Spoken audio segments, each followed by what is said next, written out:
근력 운동 하시다 보면 운동 후 다음날이나 이틀 뒤 아주 찢어질 듯한 근육통을 경험하곤 합니다. 운동을 시작하신 지 얼마 안 되신 분들에게는 너무 고통스러운 통증이겠지만 나중에는 운동하고 다음날 이렇게 근육통이 없으면 어제 운동이 제대로 안 됐나 하며 실망하곤 합니다. 근데 이 근육통이 없으면 정말 운동이 잘 안 된 걸까요?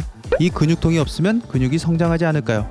오늘 내용은 이미 많이 아시는 내용이실 것 같지만 궁금하신 분들을 위해 준비했습니다. 먼저 우리가 느끼는 근육통은 대부분 운동 후 다음날이나 이틀 뒤에 찾아옵니다.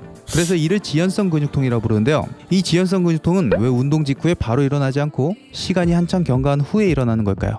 이 지연성 근육통의 메커니즘은 다면적이며 아직 완전히 이해되지 않았습니다. 전통적으로 지연성 근육통은 편심성 수축으로 인한 근섬유의 미세구조 손상에서 비롯된다고 여겨졌습니다.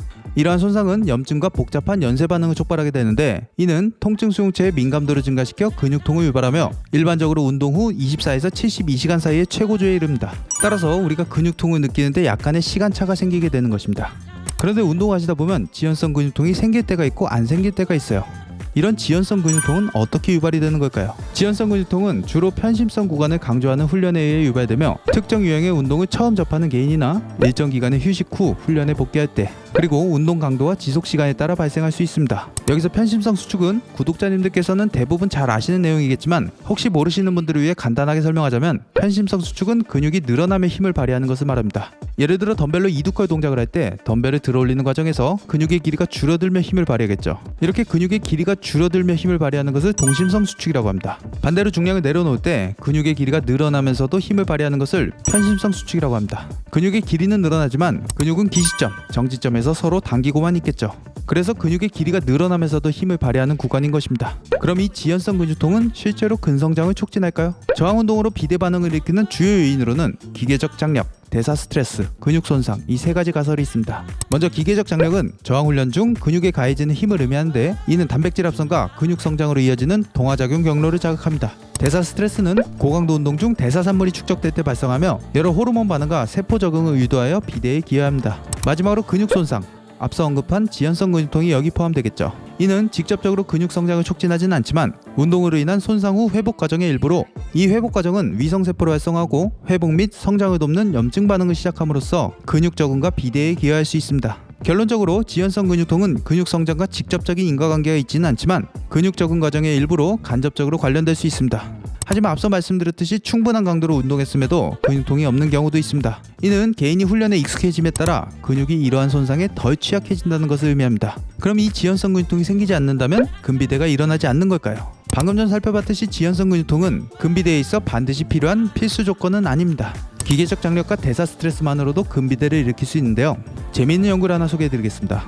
이 연구는 근육 손상이 없는 상태에서도 근비대가 가능한지 조사하기 위해 설계되었습니다. 14명의 건강한 대학생을 나이, 성별, 키, 체중, 대퇴사두근 근력이 동등하게 구성된 두 그룹으로 나눴습니다.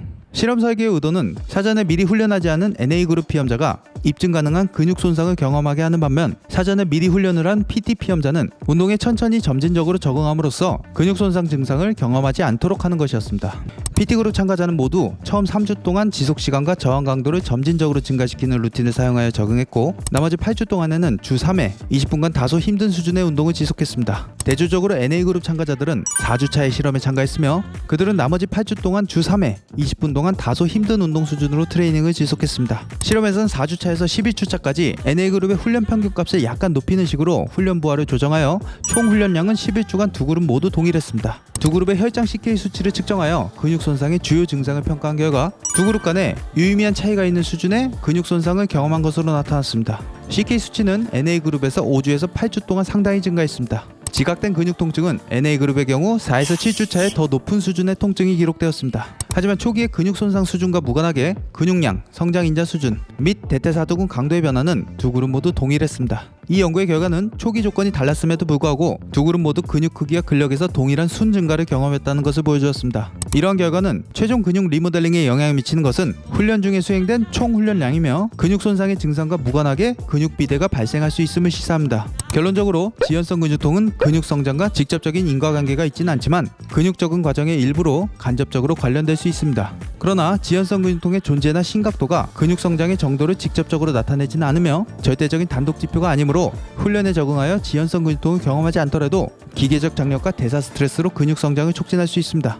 따라서 지연성 근육통이 없다고 해서 훈련의 질이 나쁘다는 의미는 아니므로 트레이닝 볼륨을 잘 유지하고 점진적으로 늘려나가시는 것이 더 중요하겠습니다. 그리고 이러한 사실은 운동선수들이나 다양한 스포츠에서 경쟁하시는 분들이 시즌 중에 활용하실 수 있으실 겁니다. 선수들은 시즌 중 지연성 근육통을 줄일 수 있도록 훈련 계획을 세우는 것도 효율적인 방법이 될 수 있을 것입니다.